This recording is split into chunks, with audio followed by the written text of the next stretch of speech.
Faktikisht, si duket, rrugëzgjidhje tjetër nuk na ka mbetë përpos të kërkojmë edhe një herë votimin nga qytetarët e cila e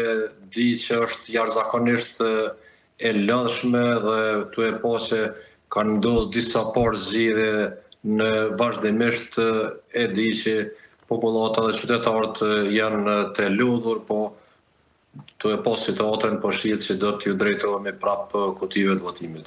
Dhe zotin Ura, Partia Demokratike e Kosovës pra votoi sot kundër Gleuk Konjufcës, pas parasysh edhe lidershipin e ri që është ndruar pra në këtë rast Bedri Hamzën që ka marrë kreun e Partisë Demokratike, a nuk kishit lëvizje pra që të le të themi të shmangnit vetëm këto zgjedhje të dhjetor dhe potencialisht të shkojë në zgjedhje në mars? Po shqo këto zgjedhje, ky nominim i zotit Konjufca ka nxjerrë ne pa një vërtet të pamohueshme, pa të cilën edhe partia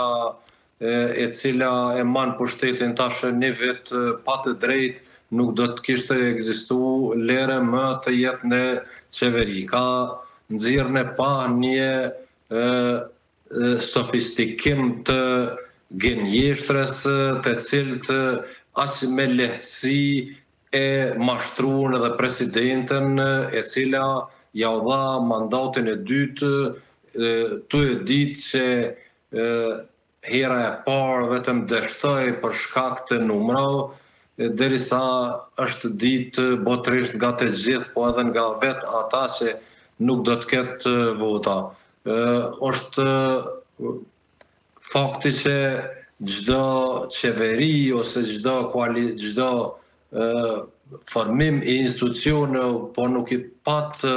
shumicën, atëherë është i detyruar që të hyjë në bisedime dhe në marrëveshje me partitë e tjera. Kështu që ajo nuk e ka shfrytzuar këtë mundësi të cilën e ka pas me asnjë parti tjetër që unë mendoj është treguar jo serioze dhe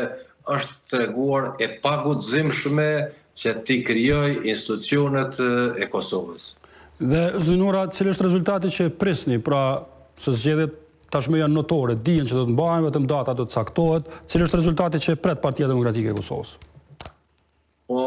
Partia Demokratike e Kosovës pret që tu e po që përpjekjet tona ishin vërtet serioze dhe përpjekjet tona ishin jashtë mundësive që i kishim ose na kërkonte dikush, i kemi dhënë vot ato ku është e mundur për t'i shkoqit